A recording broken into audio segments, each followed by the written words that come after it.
үзеннән канәгать булса, алга барудан туктый диләр.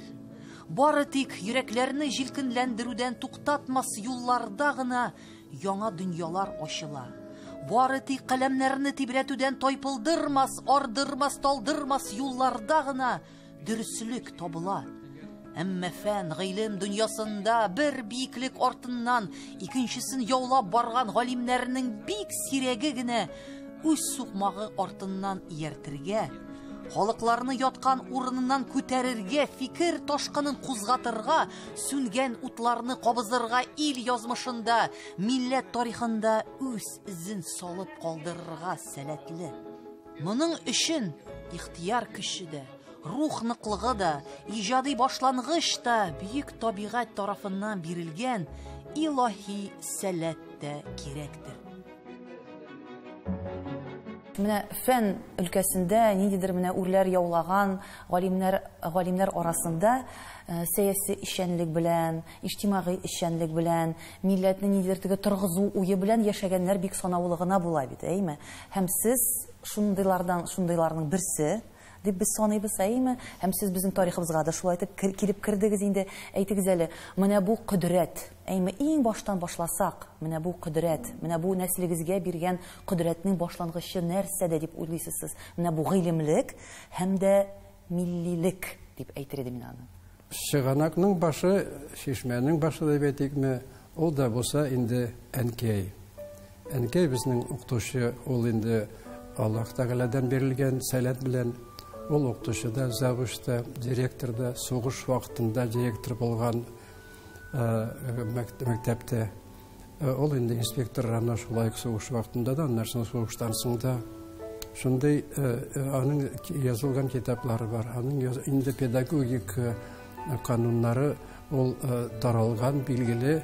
Шуның өчен аның теге җылысында, аның канатасында мин аны теге менә шулай улым булай бул дигән сүздән генә түгел, ничектер шулай көндәлек тәртибендә педагогик семьясында шулай үселгән дә, һәм инде шушындый юлга ничектер басырга аннан соң нигез салынган. Икенче фактор инде ул Индус абый. Индус абый ул минем юлдашым да, ул минем юлбашым да. Ул юлны алып баручы да, һәм юлбашчы да.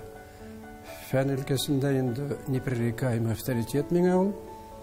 Әмма ләкин без аның белән көрәшәбез дә, инде бер-беребезгә мин инде бигрәк тә теге түземсезләргә күрсәтәм, ул төплерәк нидә фикерне йөртәргә тырыша, һәм шулай булдыра да.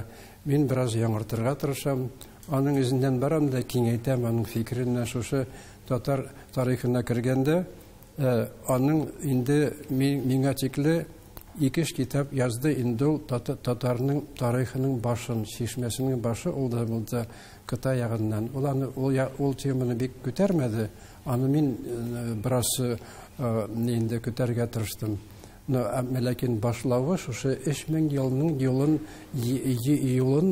шушы канваны салучы ул. Туган авыл кыш оясы кебек. Кеше оясында ни күрсә, учканында шул булыр дип юкка гына әйтмәгәннәрдер.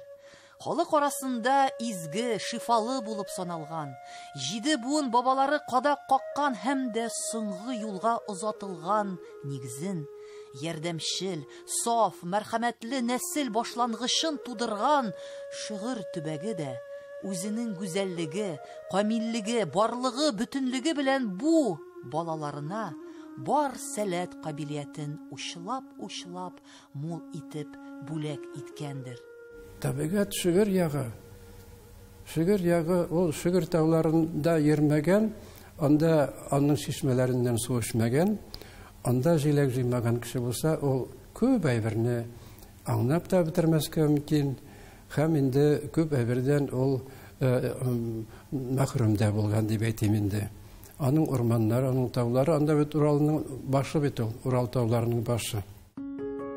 Әмма матурлыкны күреп сокланырга, яманлыкны тоеп борчылырга өйрәткән, гадилектән биеклеккә, гаделлеккә, гыйлемлеккә, данга, шөһрәткә алып барган язмышның әле аларга күп сынауларын үтәсе, шөйләнгән тормыш йомгагын сүтәсе булачак.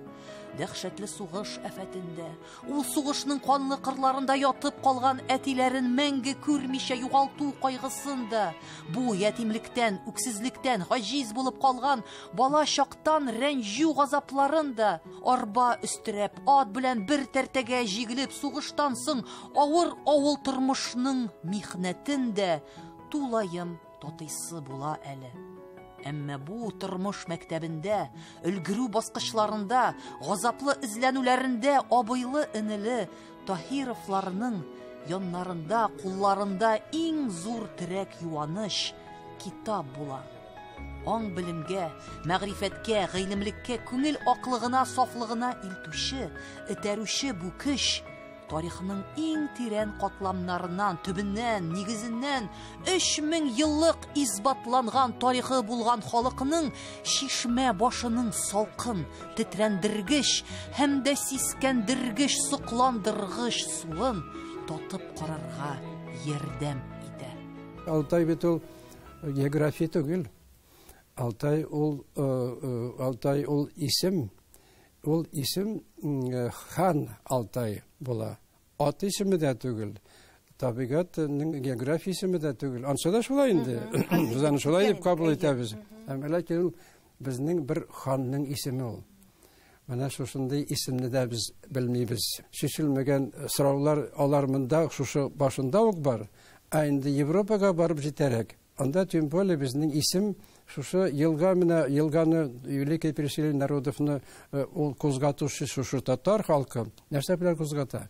Нигә ул менә шушы долкыннар дөньяны кузгатып, берсе белән берсен Европа белән Азияны кавыштырырга, таныштырырга нинди көч?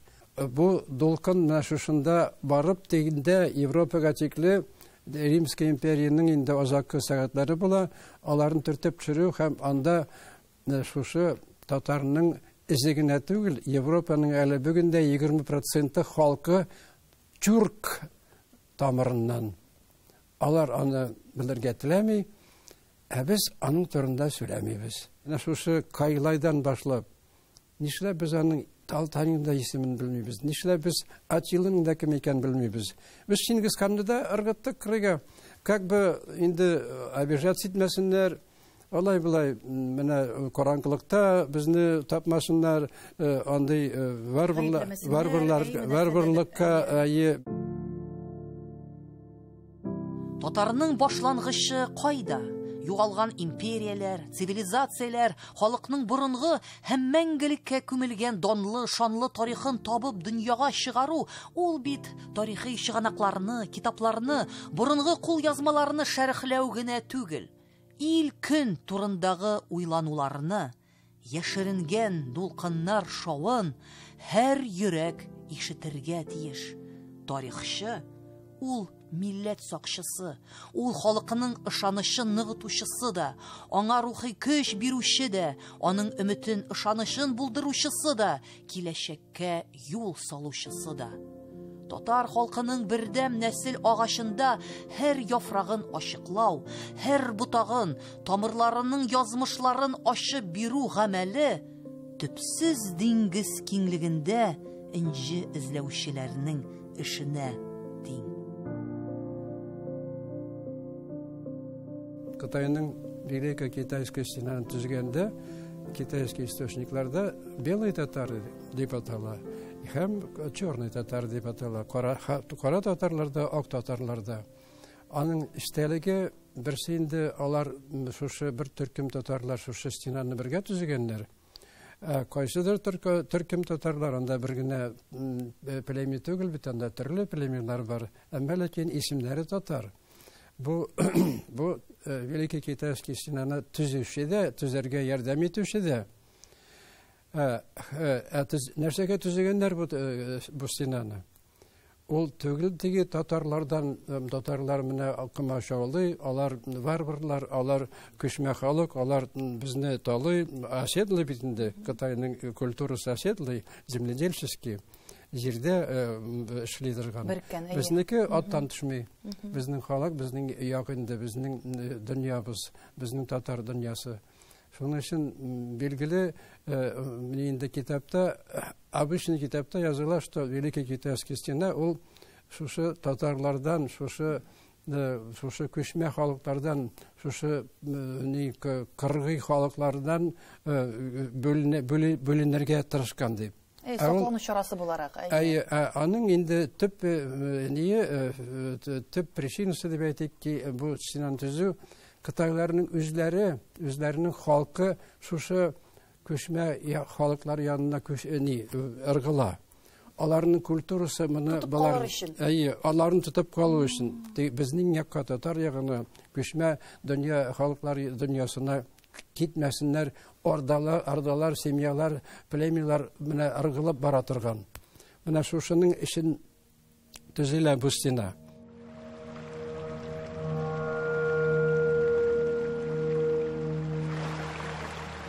Җилләр, күчә кымнар, бетә эс дигәндер мән. Әйе, бөек татар халкы үз язмышында барлыкка китергән бүген бер дәүләттә юк. Әмма татарының эзе генә бетмәгән, югалмаган. Ул Кытай шикләреннән алып, Алтай киңлекләреннән башлап Европага кадәр, Тын океаннан алып Атлантик океанга кадәр җәелгән икән. Һәр җирдә аның тамгасы, һәр җирдә аның тынгысыз тыны, сулышы өркелә, серлелек исе бөркелә. Бу олы тарихны көне сәгате, минуты секунды белән теркәп кую, кагазгә төшереп шыныктыру, аның барлыгына инану һәм дә инандыру зур галәми иҗат җимеше. Письменне скерә күп халыкка уже нидәгенә 14-16 гасырларда безнең Донаш эри письменез бар, дәүләтчелегебез бар. Безнең шушы нигә Тәңри дигән оештыра торган, копмаштыра торган безне динебез бар. Менә шушындый көчле халык булгач, ул билгеле үзе артыннан инде дә һәм шушының белән алга таба бара да. Biz инде шушы тарихны яңадан карарга дигәндә, татарның үзенең дә шушы олы гасырлар арасында исемен югалту безне ничектер борчымый. Тюркский словарь бар, древний тюркский словарь бар. Шунда бу безнең сүзләр. Древний татарский словарь дигән ник кулланмагач, шуның өчен төрк сүзләр дибез. На самом деле бу инде татарның бүгенге көнгә тикле әле кулланабыз һәм шуның белән шул телдә сөйләшәбез. Древний татар иң борынгы татар теле бездә юк. Афанасий Никитин «За три моря бит хождение» бар китап һәм аның экспедициясе. Ул бит аның бит китабын алсаң, «Хождение за три моря» дигән. Анда бит шушы безнең бабайларның телендә язылган Аллаһ Тәгалә дигән абынган, шулай табынган ниләре менә шушы тел белән, шушы тел аркасында Кытайга тикле барып җитә, Индиягә тикле. Кире әйләнеп кайтырга опять-таки кеше бүтән халыклар белән, бүтән диннәр белән эш итә торган, эш итә ала торган шушы татар теле була. Бездә бит чыганак мәсьәләсе. Казанны алганнан соң безнең архивлар юкка чыга. Һәм без тарихыбызның күп өлешен рус чыганакларына таянып кына өйрәнәбез. Бар безнең аннан борынгы тарихыбыз. Россия белән, руслар белән ни дәрәҗәдә, нинди мөнәсәбәттә дигән сорау куялар. Әлбәттә, без руслардан бер кашын да әллә китергә җыенмыйбыз. Алар белән бергә тарих буенча шулай килгән, аңлашып яшәдек һәм шулай яшәргә тиешбез дә. Ләкин үзебезнең үзлегебезне, идентичность, алар үзләренекен саклап калганы беренче урынга куябыз һәм бер-беребезгә ярдәм итеп торырга тиешбез һәр вакытта да. Сез онытмагыз, менә шушы татар теле ул төрки дөньяга юллама. Шушы телне белгән рәвештә теләсә кайсы төрки дәүләткә барып, андагы халык белән сөйләшә алачаксыз. Заманында мин Кыргыз Кыргызстайында чыгыш ясаган вакытында үз телемдә сөйләдем. Һәм президентларына сәгать тапшырган вакытында, бүләк сәгать тапшырган вакытында әйттем. Менә бу сәгать алтын. Бу сәгатькә су үтми, бу сәгать утта янмый. Безнең дуслыгыбызда, төрки дөньядагы халыкларның дуслыгы да шушы рәвештә булсын. Ул утта да янмасын, суда да батмасын. Шуны аңлап, матур итеп дөрес яшәгез. Кемгә кирәк иде бу тарих? Безгә кирәк иде. Без бу тарихны зарыгып көттек. Без бу тарихны интегеп таптык. Аның орлыгында үз чәчәгебезне үстерергә хыялландык, ашыктык, талпындык, өлгермәдек, үзлектек. Тукай әйтмешли, күбесе яфрак астында калды. Әмма галимнәребез яндырып калдырган чыралар гына әле сүнмәде, сүрелмәде. 90-нчы еллар башында алар тудырган яңа дулкыннар, республика мәнфәгате өчен мөһим булган эшләр, республика суверенитеты турындагы декларация, шартнамәләр, конституция нигезләре, телләр турындагы законнарны кабул итү, Татар конгрессын оештыру, бар дөньяга сибелгән, чәчелгән асыл ташларны чит төбәкләрдә яшәгән милләттәшләребезне бер йодрыкка туплау, халыкны бер кавымга җыю, үз хозурында әле чәчәк атарга тиешле милли республика төзү дигән хыялларның ни дисәң дә бер чите булса да ачылып, тормышка ашты бит. Алар инанган һәм югары җыеннарда ярсып яклаган мәсьәләләр, халыклар, милләтләр, дәүләтләр язмышын яңача ачарга, татар сүзен, татар мирасын дөньяга танытырга ярдәм итте. Казан кирмәненең, Болгар дәүләт архитектура тыюлыгының, Зөянең Успение монастыры һәм соборының бөтен дөнья мирасы дип табылуында да, ЮНЕСКО исемлегенә кертелүендә дә нәкъ менә Таһировларның дипломатик эшчәнлегенең, төпле киңәшләренең, галәми фикерләренең мөһимлеге дә, роле дә бәясез.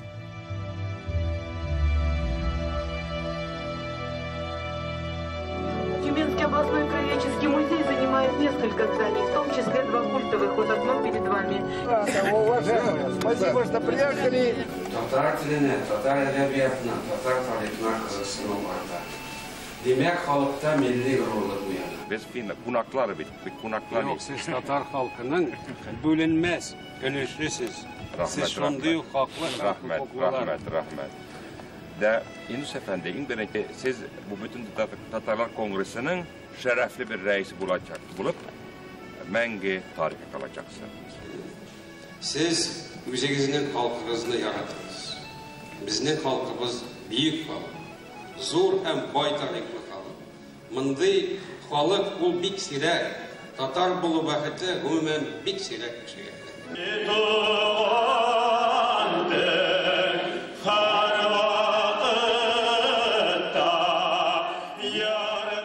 Tatarlar tarixta şarlangan işsiyer halktı. Tarixta şarlanı bik zor ayır bit o. Менә күп халыклар нигә юкка чыга дисең? Алар шарланмаганнар әле тарихта. Аларның дәүләтләре булмаган, дәүләтләре булмаган. Татарлар бит ничә дәүләт төзиләр. Һәм аларның тәҗрибәләре, аларның канына сеңгән.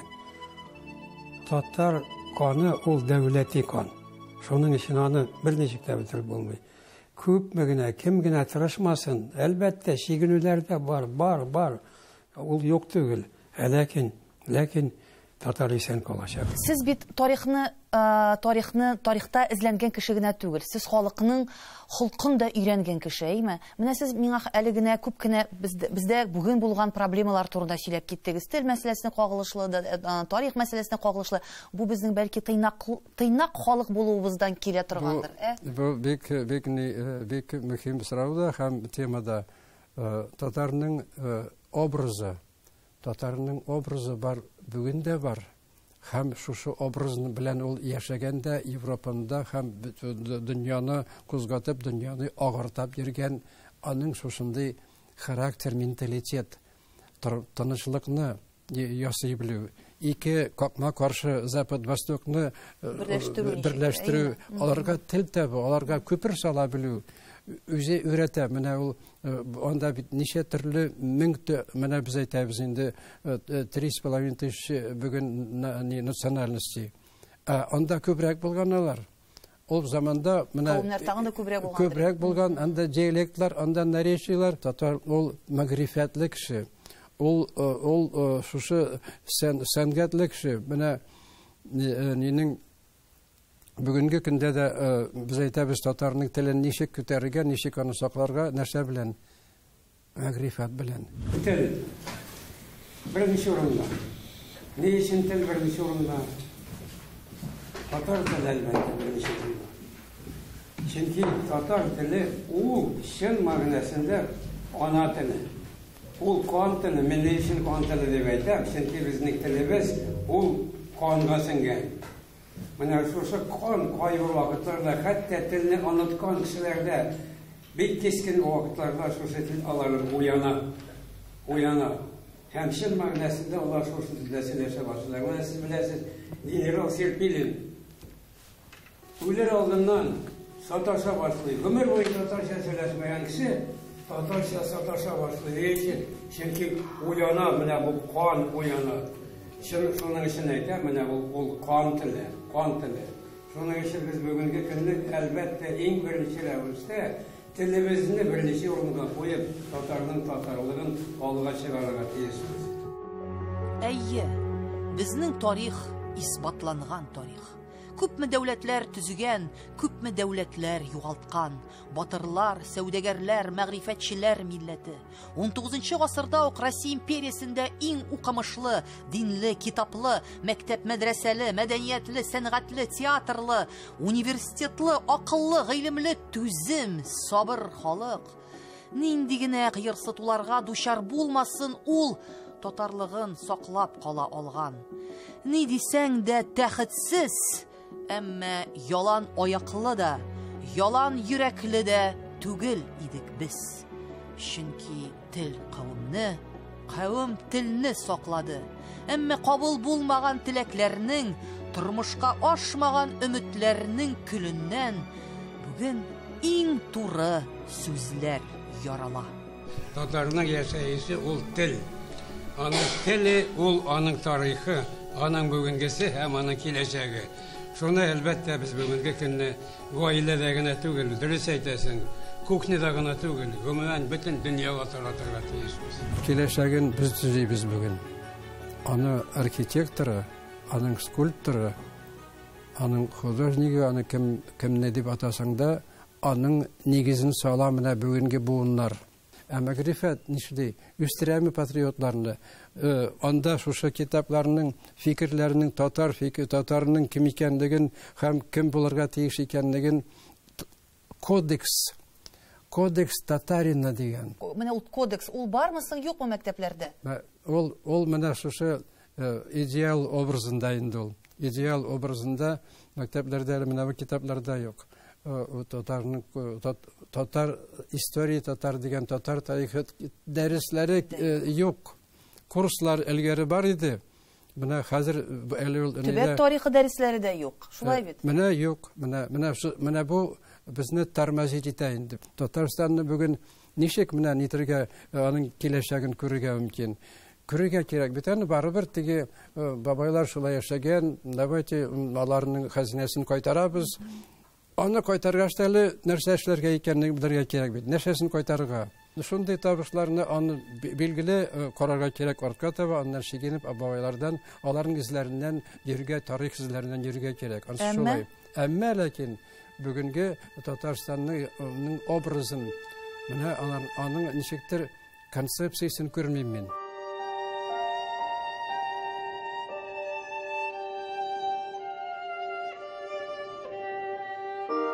Татарга аның тарихын алтын тәринкәгә салып биреп кенә, бу дөньяны агартып булды микән?